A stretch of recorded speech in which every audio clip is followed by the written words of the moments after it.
scheduled, but we're not.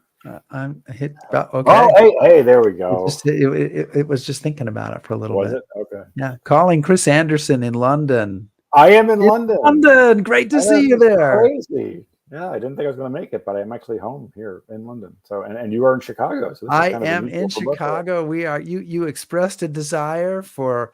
Just couldn't we have a show where we're both in our homes and our home studios? And here we are on a nice, quiet Sunday afternoon with nothing happening, nothing in the news at all.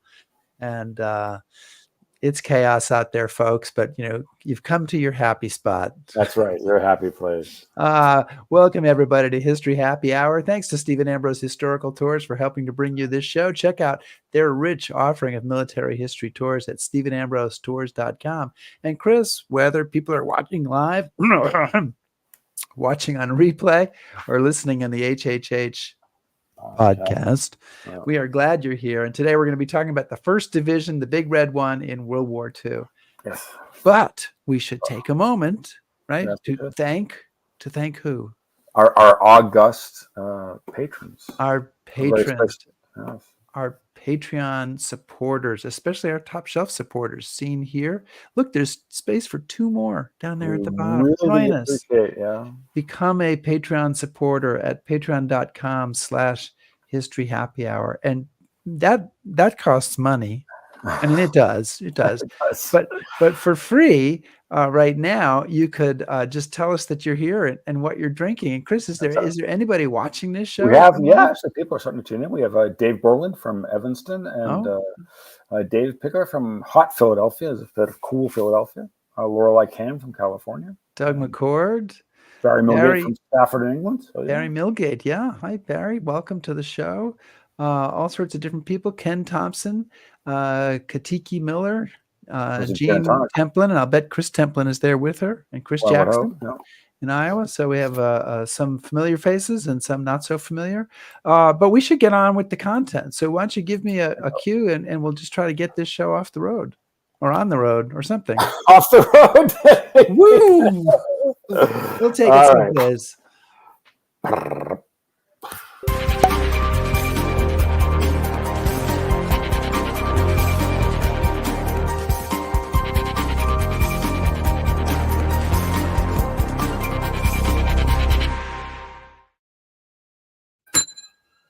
The bar is open. What's on tap? On tap this week is we're being joined by Greg Fontenot, and Greg is a retired U.S. Army colonel and is currently a consultant on threat emulation for Army experimentation. I'm going to ask him what the hell that means in just a minute. But more importantly, he is the author of the 1st Infantry Division and the U.S. Army Transformed: Road to Victory in Desert Storm, which was the winner of the 2017 Army Historical Foundation Award for Unit History. He's also the author of Loss and Redemption at St. Vith, the 7th Armored Division in the Battle of the Bulge. But we are here with him this week. I'm very excited to talk about his new book, which you've put up on screen, No Sacrifice Too Great, the 1st Infantry Division in World War II, which has just been awarded top honors in the Army Historical Foundation's 2023 Distinguished Writing Awards for Best Unit History. Wow. I know. Congratulations, welcome, Greg. Good to be here. As you can tell, I'm a 1st Division groupie. I'm ready to go. I would hope so. If not, I would have been very confused. So did you bring a beverage? I did. I'm drinking, obviously, out of a 1st Division coffee mug. And I'm drinking a Manhattan because the 1st Infantry Division was a New York division just before World War II. It came back from France in 1919. And was stationed in 4 different places in New York, but most of the division was in New York City, where the 16th Infantry adopted Sidewalks of New York as its regimental march, and thus a Manhattan is the right thing to drink. Junction City is right outside of Fort Riley, but the city of Manhattan, Kansas is only about 15 miles away, so Manhattan is appropriate in all kinds of ways. This guy thinks this one out. This is fantastic. Good. Chris, did you bring a drink? I have some very fortified. Nice. And I noticed it's like still daylight where you are. That's like oh yeah, it'll be late for a while. Late nights there. All right, get us started. Okay. So, all right. So, I don't want to put you on the spot and put words in your mouth, Greg. But at the beginning of the book, You say that General Carterham, who writes the introduction, says the history of the United States Army in World War II is the history of the 1st Infantry Division. What do you think he's driving at when he says that? I think what he's saying, in fact, I know what he's saying because he and I talked about it, is the 1st Infantry Division is exceptional, but not because of the way it was trained and developed. Because of the National Defense Act of 1920, the United States was blessed with really good legislation in that instance. And it set up the conditions that made it possible for a rapid mobilization of the United States. The Act organized 9 corps areas, Army Corps areas, and 3 field armies. And in each Army Corps area was a regular Army division planned. There was actually only 8 regular Army divisions. Regular Army Division, 2 National Guard divisions, and 3 Army of the United States divisions. All of those structures were in place. However, they weren't manned. So what happened is there was an industrial age mobilization where you went through a series of training events. Even in the 1st Division, a regular Army division, they were under strength. So the 1st Division was the product of a plan. And that plan began in August of 1940 with the passage of the Draft Act.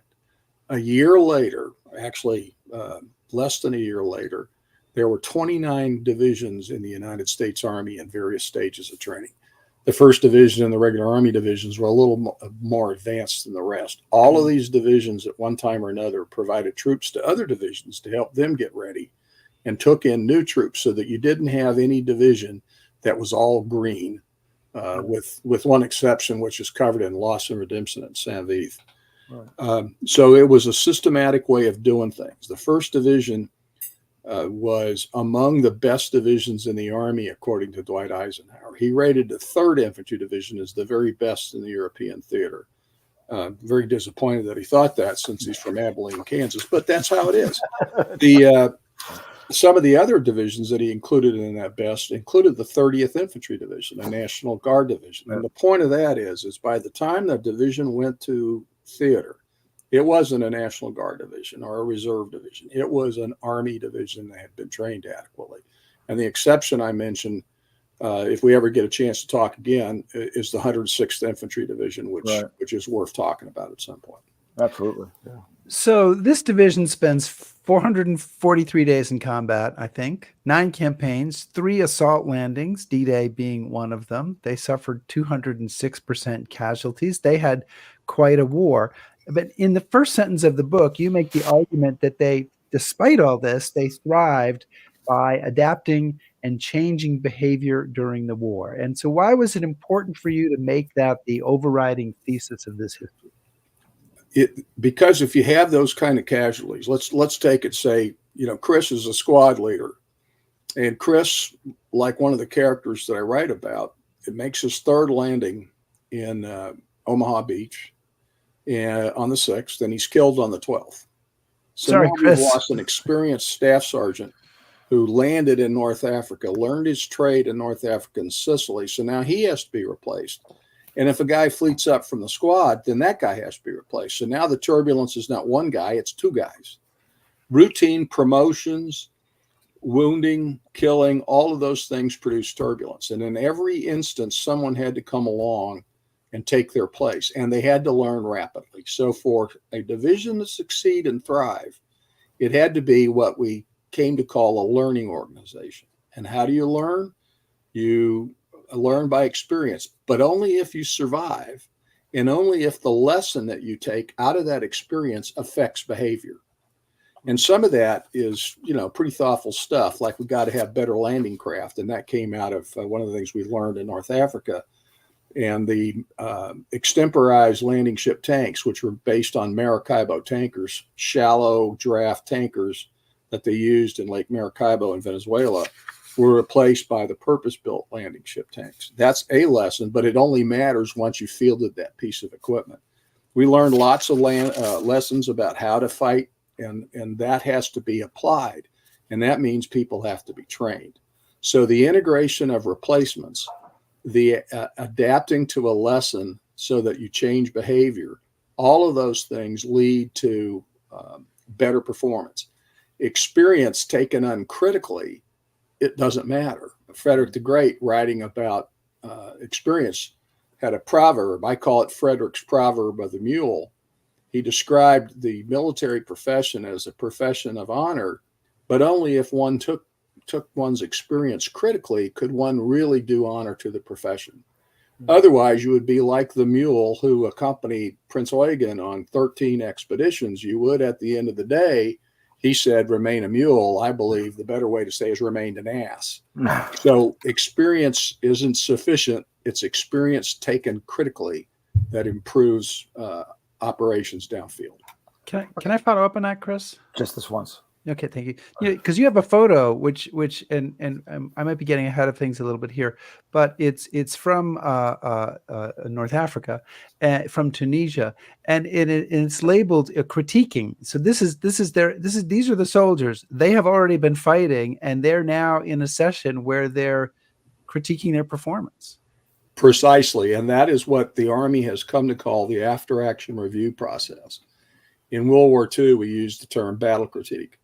And in this instance, you're looking at the 16th Infantry, and it says on their tour, Tunisia, and then there's an arrow pointing to Ernie Pyle with his ubiquitous knit cap. You don't learn without exposing the mistakes you made, and we made plenty of mistakes in North Africa. Kasserine Pass, most people think the 1st Armored Division is the one that learned the most, but in fact, the 1st Infantry Division got battered pretty well in that fight too. In fact, I called the chapter on that the Wehrmacht as tutors. So you have something bad happen, and a way to learn from that is reviewing what happened. That tool got adopted in a big way in the 80s in the U.S. Army at the National Training Center, the Battle Command Training Program, these other training programs. You go through a really horrendous post-operation analysis by experts in the field. I got to be a part of that. I did 3 rotations at the NTC, and I can tell you the after-action process really works, and you can see it in action in World War II, both in the after-action reviews that divisions wrote, but in personal accounts of soldiers. One of the things we mentioned earlier is integration of replacements. In most movies, or many World War II movies, you get the story that no one wants to know the replacement because they're going to get killed in a few days. If you take that approach, you will certainly not prosper. So what you find in the story I found is virtually all of the men who were interviewed, and I used Cornelius Ryan's D-Day surveys, I used combat interviews, I interviewed 9 veterans, I think it's 9 of my own. By the way, don't agree for me to interview you because everyone I interviewed but one is now gone. What you find with those guys is they would talk about how they were received by the unit.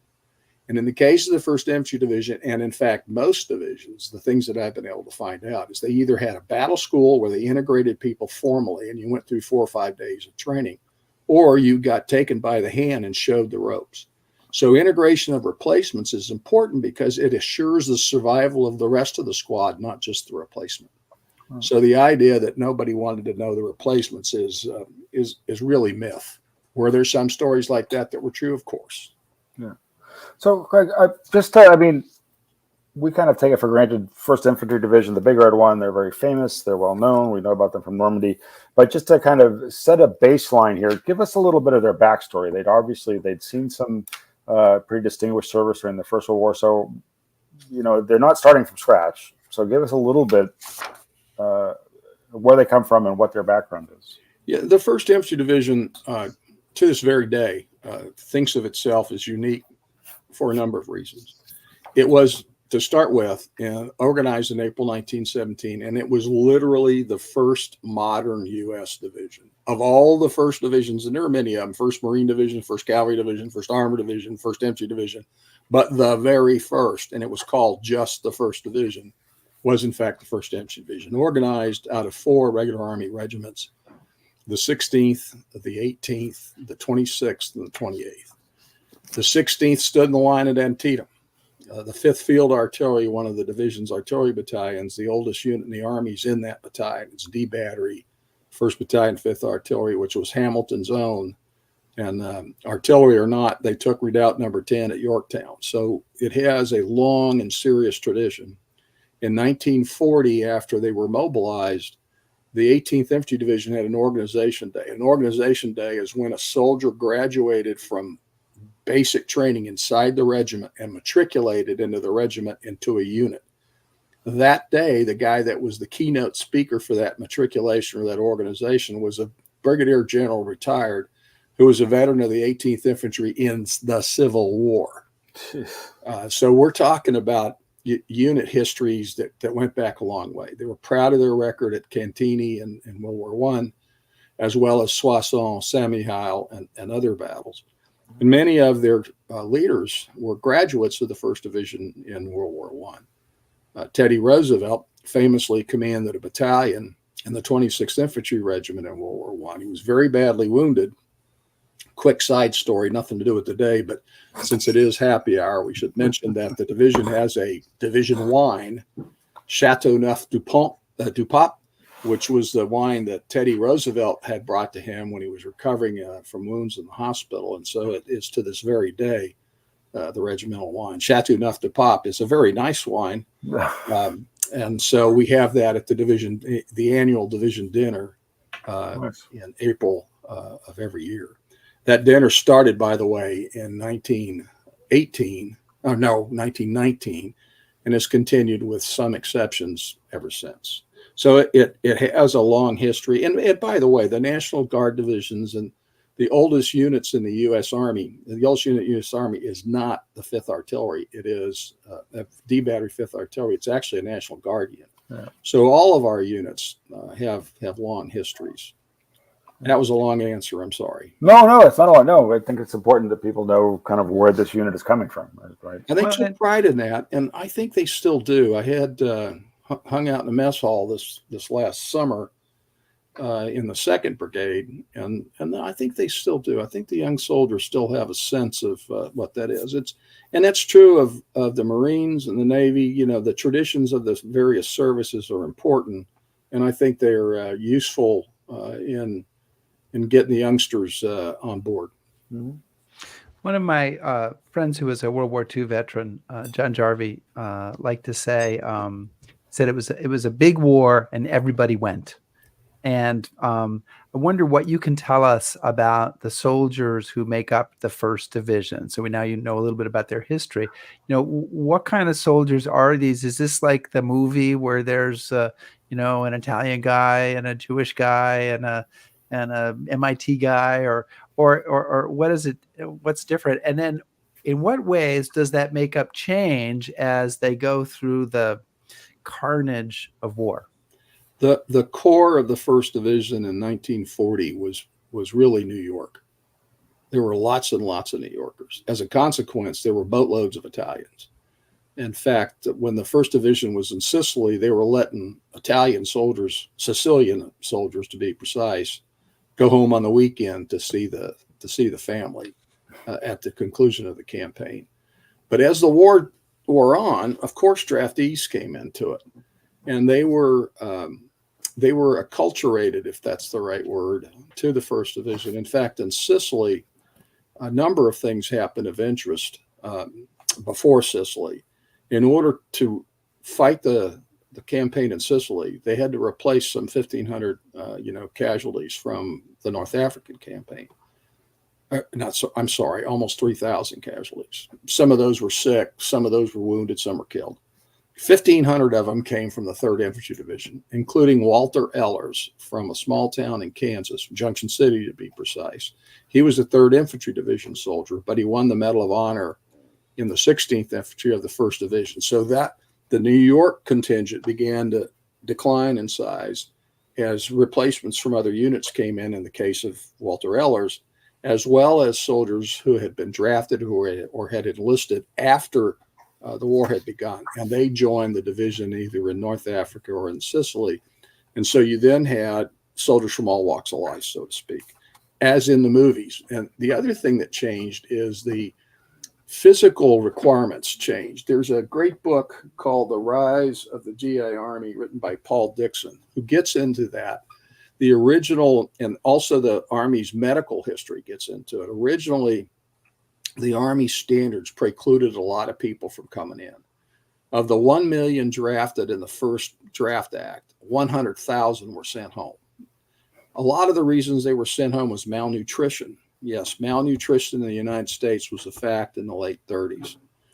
So you had malnutrition as a problem. Then you had the problem of dentistry. You had to have, and I can't remember if I got the number right, it's either 12 or 16 opposing teeth. So you only had to have about half your authorized teeth as long as they were opposing so that you could chew your food. Later on, they put dentures in people's mouth in order to get more people eligible for the Army.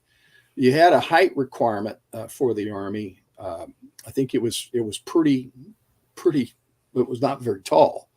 But by 1944, people that couldn't meet even those requirements were in. And one of my favorite characters is a man named Albert Momini, who was 5 feet tall. His platoon leader called him Shorty. The platoon leader was 5'1". Momini went into the water on Omaha Beach, and it was way above his head. By the way, there's another guy I write about that was 6'4". It was above his head as well. So Momini got to the dirt, the sand where he was out of the water by bobbing up and down and catching a breath of air as he reached the top, sinking back to the bottom. Now, if you take Momini and you take the M1 Garand rifle, put a bayonet on it, the rifle's taller than Momini was. But he was tall enough to carry a rifle in those days. And remember, too, that, Audie Murphy, the most decorated soldier from that other division, the 3rd Infantry Division, was too small to be in the Navy, too small to be in the Marine Corps, but just the right size to carry a rifle in 15th Infantry Regiment. You gotta love it. So you do have the guys that run the gamut from the semi-literate or illiterate, kid from Louisiana, like my father, who was a submarine sailor, but had been in the Army in the 30s, to the college graduate. So you had a mix, and that changed over time, particularly after the Army Service Training Program was taken down in order to man units in 44, 45. We have a photograph, I think, in the list of an amphibious training event, and there's a guy I drew an arrow to because he is the shortest guy in the line of troops. It's not this photo, is it? No, this is a good one too. See old Donald C. Wright in the center, baby-faced soldier that he is. He's a corporal already, and this is November 42. They're landing at Torch. By the end of the war, he was a Staff Sergeant Silver Star winner.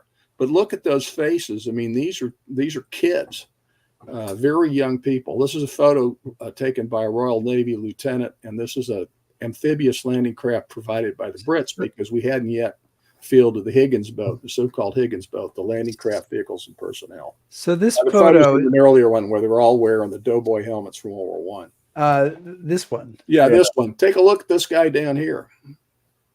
I'd like to know how he got into the Army in those days, because he is obviously shorter than you're supposed to be to get in the Army. But the point is, the idea that the Americans were the best fed, best equipped, best paid, all of that. But this is a country in which malnutrition, pellagra, malaria. My parents both grew up in Southwest Louisiana. Both of them had malaria as a consequence of living down there.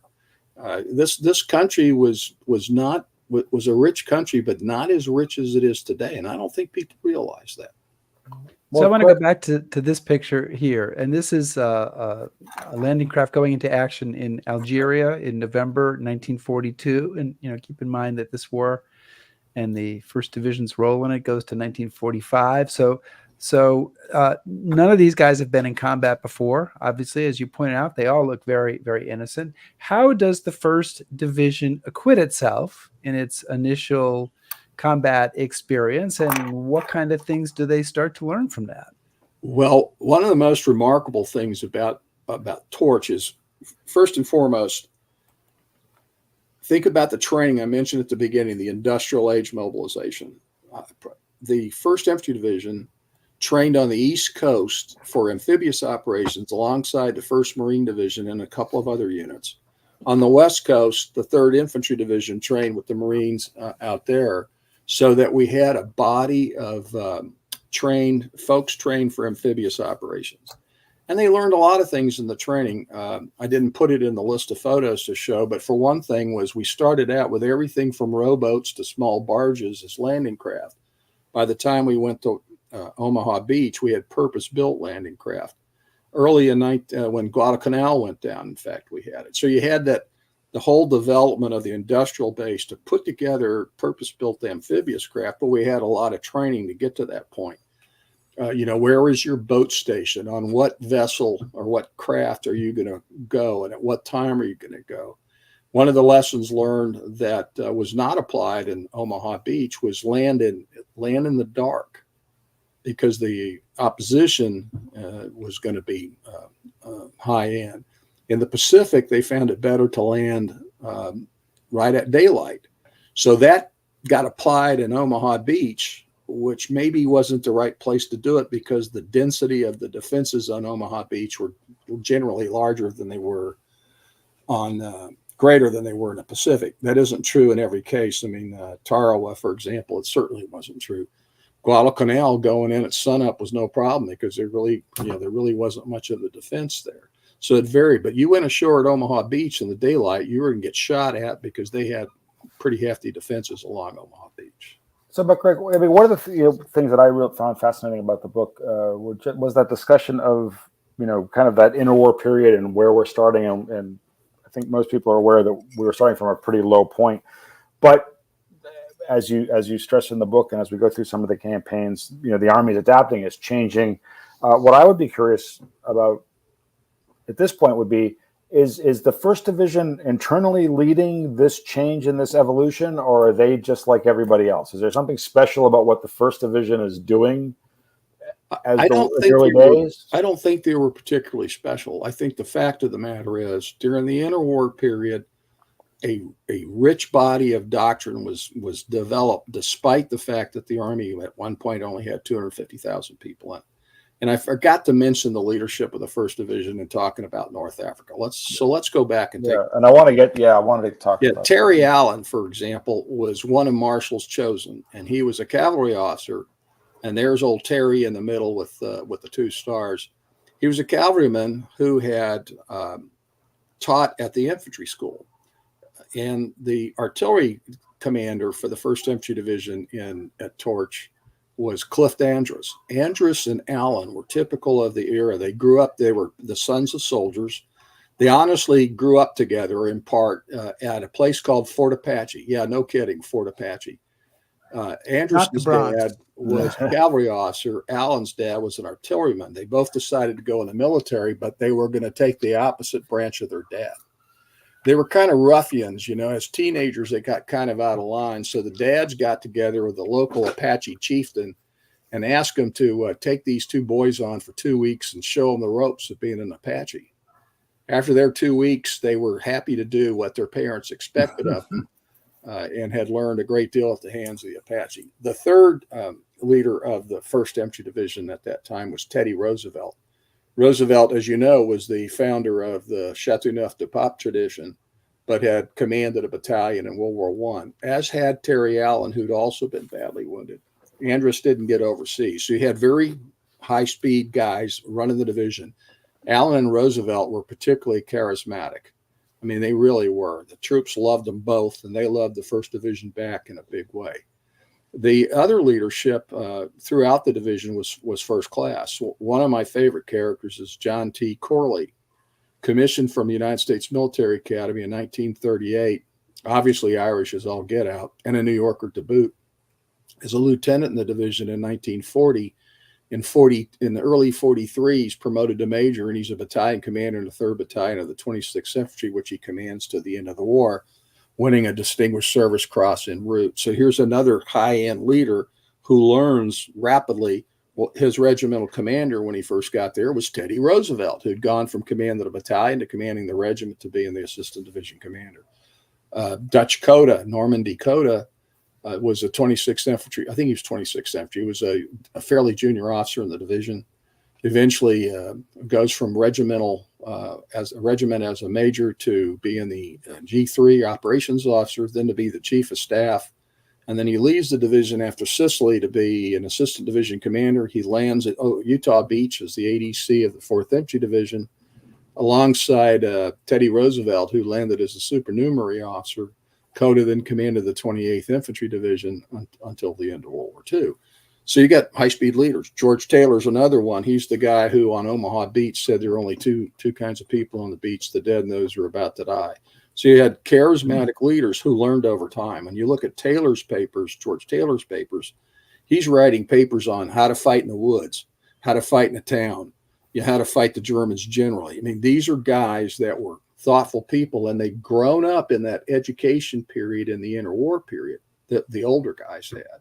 And the Army wrote really effective doctrine. Curiously enough, if you look at the doctrine from 1940, you can hear language that you hear repeated today. Initiative, for example, was prized in Army doctrine, and it is prized today. The ability of a soldier to act on the basis of initiative in the context of a commander's intention. And again, a long answer. But kind of picking up on this, though, I mean, I don't want to kind of throw a wrench in the works, but I would like some maybe talk about this, because Allen and Roosevelt both, they perform well, but they're relieved. And they're relieved somewhat controversially. So maybe you can talk a bit about that and say, is their relief a good thing for the division, a bad thing for the division? And what comes next? And well, the answer is whether it was a good or a bad thing is yes and no. Can I build on that question? I just want to build on Chris's question as we're following the same ideas, because Omar Bradley has this kind of antagonistic relationship with Terry Allen and with the 1st Division.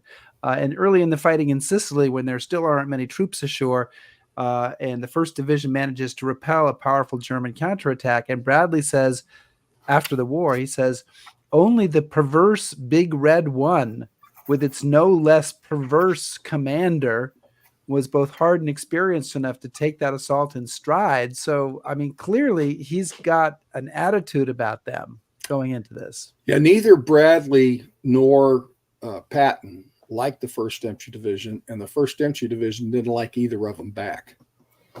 And more about that. Now,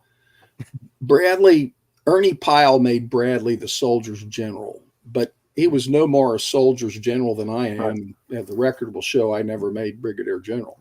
So when you think about these guys, you have to understand, and I know you guys do, that egos are involved always. And these guys all had egos. What is true about Terry Allen and Teddy Roosevelt, more Teddy Roosevelt than Terry Allen. Teddy had gotten out of the Army at the end of World War I. He was a very effective governor general in both Puerto Rico and in the Philippines. He was an assemblyman in the New York Assembly, and as I remember, he was a candidate for governor. I don't think he ever won it. But he had a very proud record as an executive in government. He was not particularly well-versed in the administration of a division, which an assistant division commander would kind of be the guy forward, tactically running the fight.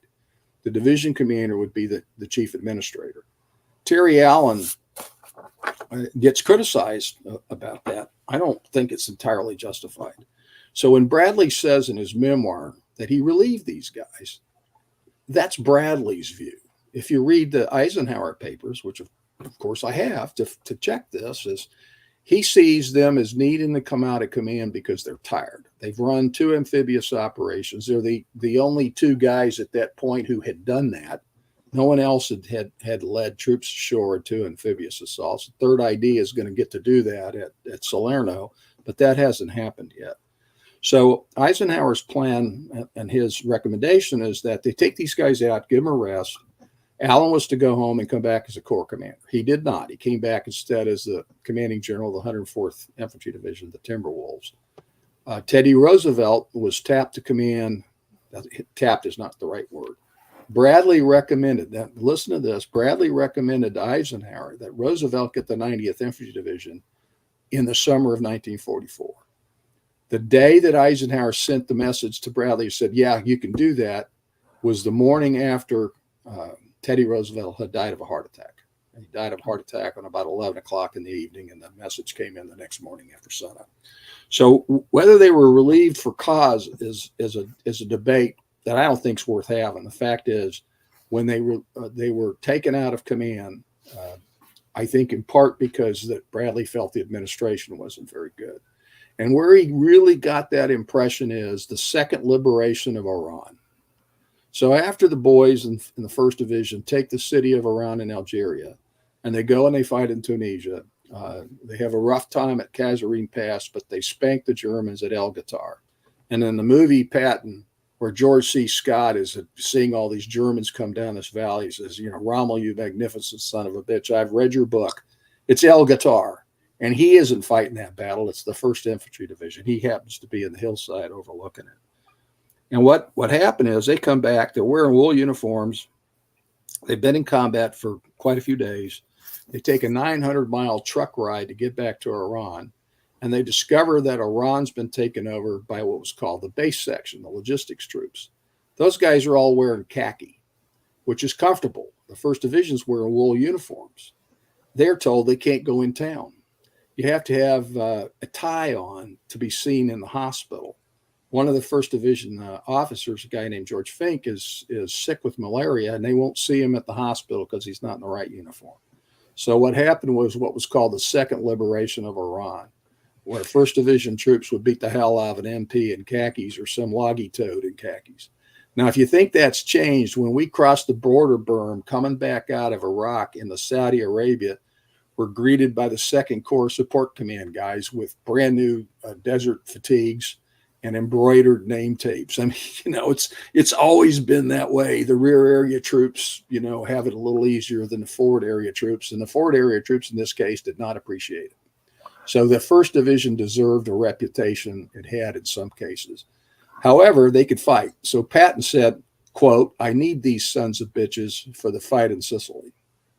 So, but Greg, I mean, whether they were relieved for cause or not, and you're right, it's an immaterial argument, but their replacement is a much different sort of personality. So, we wanted to start to lead the story of the divisions talking about Normandy. So why don't you tell us a little bit about Hubner and his background and how he's a little bit of a different sort of commander than Alan Orr. I'd love to talk about Clarence R. Hubner from a small town here in Kansas, as well as Willard Wyman. And you have photographs of those guys in that scene where they're about to leave Sicily. Hubner was enlisted.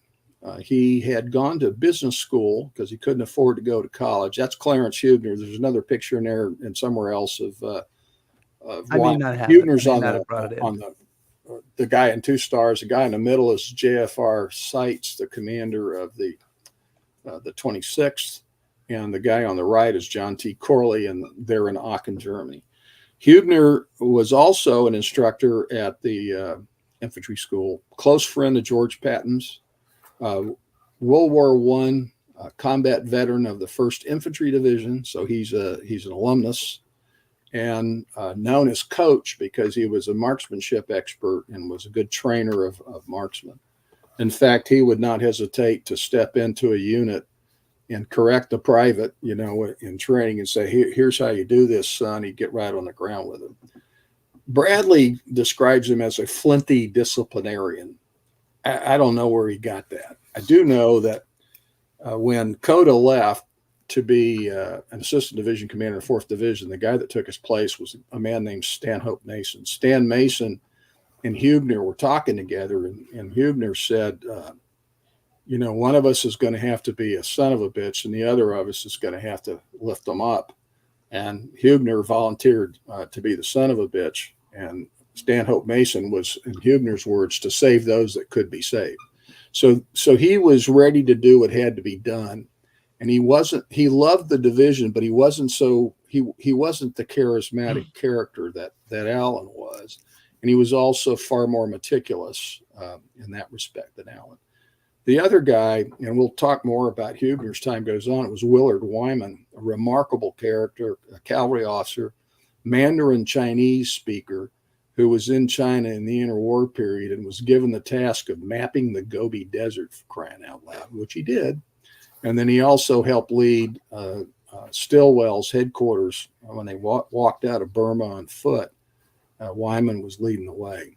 Wyman doesn't get the kind of he didn't get any press at all out of Omaha Beach, partly because when Ryan wanted to interview him, he told him to read the after-action reviews. So Coda Roosevelt, who didn't get interviewed, obviously, and others, George Taylor, they get the lion's share of response. But the guy that really made things happen on Omaha Beach, aside from George Taylor, the guy that managed the fight was Willard Wyman. And I'll tell you, he was one class act. He went later on to command the 71st Infantry Division.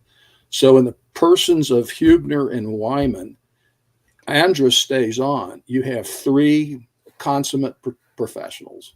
There wasn't a better artilleryman probably in the artillery than Andrus. He later on commanded the division, and after World War II, he was the guy that ran the artillery school. He was the guy that set the standards for organization and doctrine of artillery. So you have high quality guys, and they understand how to take on the preparation matter. Huebner, by the way, had been in the Allied Forces headquarters staff for Torch, so he knew amphibious operations from the higher echelon, and now was going to get to practice it at the division echelon. So you've talked a little bit about the officers. Talk about the state of this division as they're preparing to go into Normandy. So they have fought in North Africa and Sicily.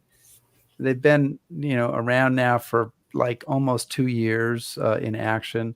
They've got a lot of tired veterans, but they also have a lot of new draftees who've never been in action at all. The veterans probably wish that they could go home at this point. The draftees are wondering what's going on. What is the state of the division in England in the spring of 44, and what is Huebner doing to ready it for action? That's a great question, because one of the things you alluded to, which is very important, is these guys, many of them in the 1st Infantry Division said, we've done our bit. We need to be rotated home. Well, there was no rotation scheme for the infantry. There was for the Air Force, but bear in mind, to do that, you had to survive 25 missions, and nobody made that goal till 1943. So if you wanted to get into the 8th Air Force, that was not going to be a solution to getting home alive. So the problem was you had a combination of issues. When the 1st Infantry Division was going to be pulled out of Sicily and sent to the UK to train to go to Omaha Beach, they were cadreed as the 3rd ID had been for them. This time they sent 1,500 plus people to the 3rd Infantry Division to plump them up for Salerno, so that the 3rd ID didn't take a whole bunch of rookies to war. So now you have the veteran group has shrunk by KIA, WIA, and sickness, and you now have some of those veterans sent to the 3rd Infantry Division. So you have a large tranche of replacements coming in. And the stories that they tell about being trained and shown the way in the fall and spring in 1944 is actually quite good. The 1st Division did a really good job with that. They established a battle school where you came in and you were taught everything from the traditions and customs of the division. I don't suppose they all learned about Chateauneuf de Pape, which could have led to looting later, but they were taught the way of the division and how to do their jobs. And the reports on that are uniformly good. By then, too, the equipment problems that they had suffered getting ready for North Africa and again in Sicily had been solved. For example, the platoon leader of the cannon, one of the cannon platoons in the cannon battery in one of the infantry regiments, didn't get to read the doctrine for cannon artillery until he was helping the 9th Infantry Division learn how to use howitzers in a cannon company or cannon battery. They call it cannon company. But by 1944 in England, that problem had been solved. They also had to re-equip. So you had a combination of integrating replacements, training the replacements to be in squads and platoons, and then training the platoons and companies. And so what you saw was there had to be a focus. And Huebner and Wyman and Andrus focused at the small unit level to begin with, so that you got the integration of replacements inside the company-sized organizations. And in these companies' organizations, they had a fundamental non-doctrinal solution to a problem, which is when you put 31 guys in an LCVP, which is what an LCVP would take, you are 13 short of a platoon. So you had to break the platoon organization to produce boat sections. And in the boat sections, you had so many guys that carried Bangalore torpedoes, other guys who carried satchel charges and so forth. So you generated a new kind of unit. So you're doing two kinds of training simultaneously. How do I train to fight in a platoon in a company on the one hand, and how do I train for the specialized operation of breaking onto the beach? And that varied by unit, of course. So you had all of that coming up. So small unit level up to higher unit level, and then rehearsing landings at Slapton Sands. And everybody, I think, will probably have heard the story of how E-boats got into the middle of that one night and killed 800 sailors and soldiers in a rehearsal of the 4th Infantry Division on Slapton Sands in the spring of '44.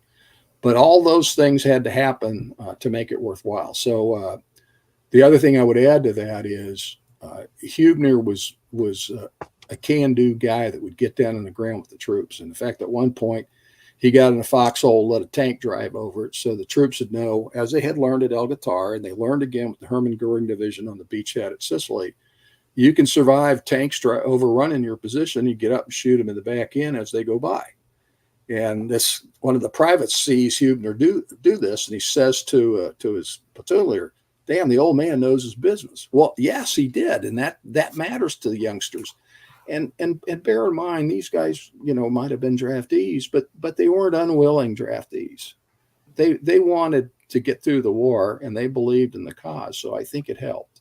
Wyman was also very much a team builder, and he would go down and show people how to do things, as did Andrews. So what you have is leadership from the top down and effective leadership bottom up, squad leaders that learn their business in 2 landings or leading these squads. So you have largely experienced leadership.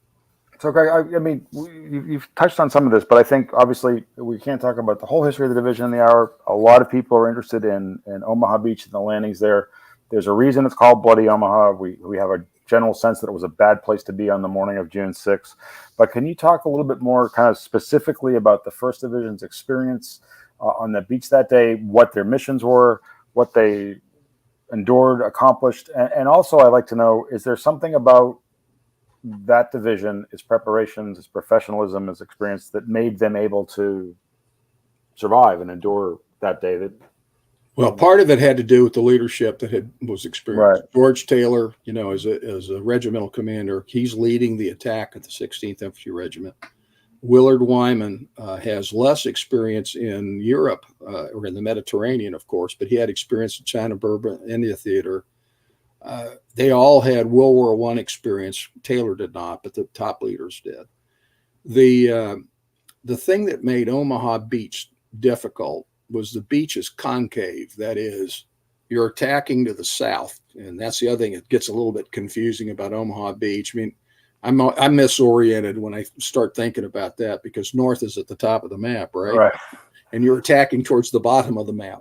So you have this concave beach, which meant the Widerstand nest, the resistance nest, which it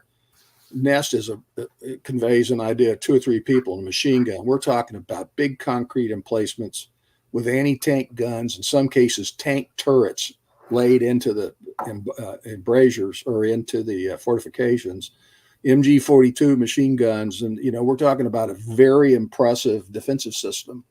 And then you had all the beach obstacles. And if you look at the overhead imagery and oblique imagery of the beaches, the tetrahedrons and the teller mines on the end of poles, it's a very impressive defensive system. And I know all of you have been there.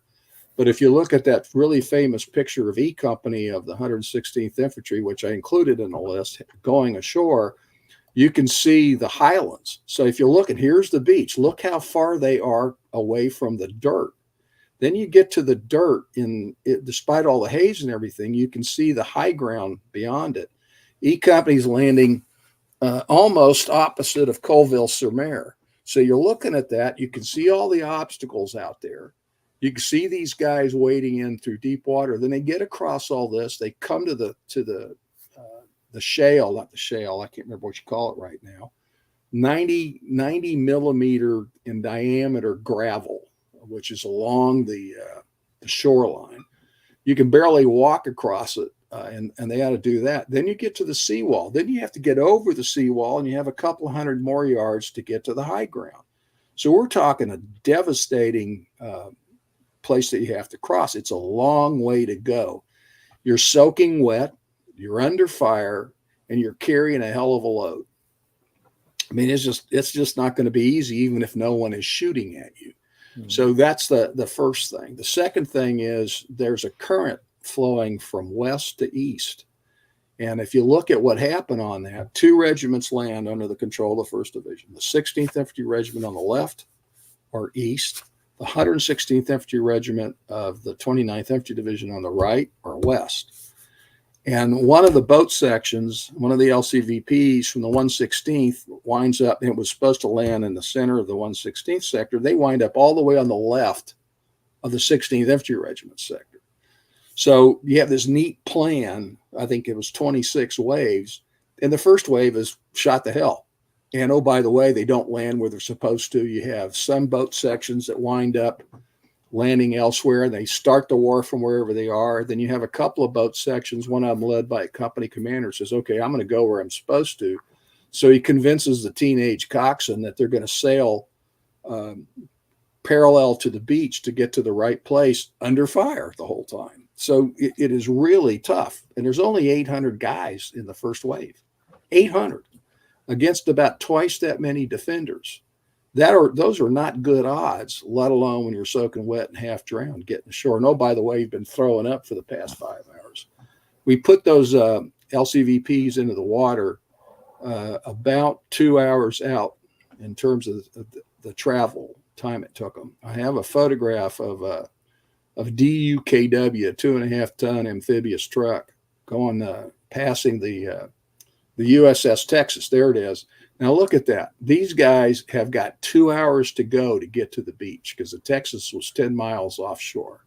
And these things on a good day in calm water can go about maybe 6 knots, a little less than that. So it's probably 2 hours to the beach. Now, how would you like to make that ride? And oh, by the way, look at the LCVP in the background, and it's just now crossing the Texas, heading back to take another load. We're talking about a long, difficult way. So how do we win this fight? Because people like John Spaulding of the 16th Infantry, a lieutenant, Joe Dawson, another lieutenant, and various lieutenants out of the 116th Infantry Regiment, by God, we're going to get it done.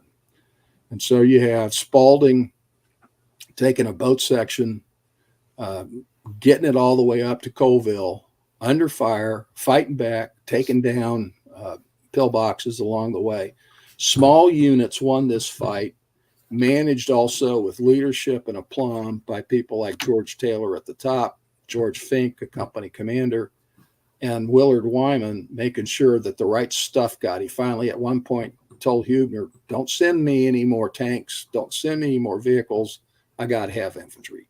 So you have people managing the fight from the top and young soldiers from the bottom figuring it out, and then they coalesce with other groups of people, sometimes extemporaneously, to act on the basis of initiative, understanding what the job is, which is to get the hell off the beach. I remember a story, Spaulding's sergeant, whose name was Strezick, I think, is coming down, Spaulding being one of the first people up the hill along with Joe Dawson, and Strezick is coming down to report to another officer, and as he's about to step on the beach, he steps on a mine which doesn't go off, and the officer said to him, well, why did you step on that mine, Strezick? You obviously saw it. And Strezick said, well, it didn't go off when I stepped on it on the way up, so I figured it wouldn't go off this time either.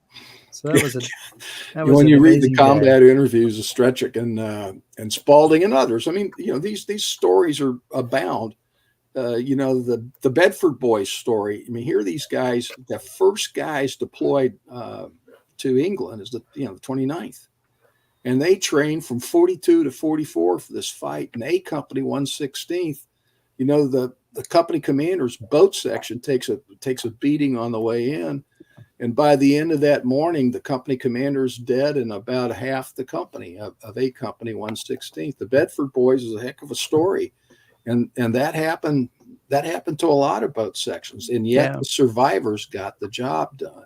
Yeah, we saw. And what it reminds me of is Charles B. McDonnell in one of the official histories talks about, and he says it's a great honor to write about American soldiers. In fact, I think I'm going to just read it to you because I'm working with this book. He says, it is always an enriching experience to write about the American soldier in adversity, no less than in glittering triumph. My God, what a statement. The admiration that I have for those guys, and McDonnell, by the way, was a combat veteran, as you both know. You know, these guys were incredible, and they're doing it. And then down the beach at Gold, Sword, and Juneau, the British and Commonwealth troops are doing it. And on the right at Utah Beach, the 4th Division is doing it. Now, it's easy to get ashore at Utah Beach, but you can't go anywhere from Utah Beach until the 101st and others clear of the causeway. So this is an incredible effort. It's no wonder everybody, wants to know about Omaha Beach. But one of the things to remember about Omaha Beach is the job isn't to get ashore. That's a task. The landing is a task. The mission is build the lodgment. And then once the lodgment is built, penetrate the defenses in order to follow Army doctrine, which is once you penetrate, you envelop. And envelopment leads to pursuit. And that's what we do at the end of July of 1944 with Operation Cobra. Yeah, so there's a whole bunch of war we haven't covered yet. The race across France, the 1st Division's battle for Aachen, the Hurtgen Forest, the Battle of the Bulge, and then eventually their drive. You know, we like to think the war is over when we cross the Rhine, but a month later, the 1st Division's driving into the Harz Mountains in Czechoslovakia and having all sorts of stuff going on there. So you can check it out by looking at the book by Gregory Fontenot, No Sacrifice Too Great, the 1st Infantry Division in World War II. And Greg, thank you so much for coming on today and for sharing not only your knowledge of the 1st Division, but kind of also your own combat knowledge, which kind of helps you interpret it in a very useful way. And also other cocktails that we weren't aware of. Yes. That's what I'm talking about. I hope you'll have me back, maybe to talk about my other favorite unit, the 7th Armored Division. I would love to do that. Get me at the drop of a hat, and I'll bring the hat if you want to. Okay. Are there cocktails to go with the 7th Armored Division? Oh, I can think of one. Okay. Okay. It takes place in Belgium. They drink beer and other things there. They do, and some of the best beers in the world are Belgian beers. Thank you so much for having me on, guys. I really appreciate it. Thanks so much. We'll say goodbye, but hang on, and we'll say goodbye to you off the air. So thank you so much for joining us. That's a very fascinating story. Absolutely. Story of the 1st Armored And Division. as always, we ran out of time before I ran out of questions. So read the book, guys. Well, not as always, because sometimes we run out of questions first, and that's always awkward. Yeah, but not this time. Not this time. So read the book. There's a lot there to digest. So next week, Chris. Yes. You're gonna be I'm going to Scotland tomorrow. I know. Look at that. On what? Vacation, right? Vacation. What's that all about? It's an amazing concept. Yeah, I'll tell you what. And I can't do a show Wife for Riley. traveling. Wife for Riley. You're gonna buy a kilt though. You said you're gonna buy a kilt. Or get a picture of yourself in a kilt. I said that after 8 or 9 days in Scotland, I might be mentally delirious enough. I might be drinking in so much of the heather or something that I end up drinking in heather. That's an interesting visual. Lassie go anyway. Stop. Okay, yeah. I might come home with bagpipes. I just don't know. It's hard to say. But next week we've done 7 episodes live in a row. My God, we need a break. So next week we're gonna have an encore episode, and we are going back to the favorite topic that we agree about everything regarding. Absolutely not. The American Revolution. War of Independence. Thank you so much. So we're going to be playing our show about John Hancock, where we interviewed Brooke Barbier. So her book is called King Hancock, The Radical Influence of a Moderate founding fathers. So it's a good book, good interview, and we'll be happy to bring that back to you. And then we'll be back again live for much of the rest of the summer. We do have a few encore episodes, but we have many No, live we got a lot of episodes great stuff coming up. I got to coming say. up, and a lot of anniversary books and a lot of books coming out that are new books. So it should be pretty exciting. Chris, I should just say to people that I hope you subscribe to us on YouTube, follow us on Facebook, shout at us on Twitter, listen to our podcast, back us on Patreon, and browse historyhappyhour.com. Thanks, everybody. Be safe.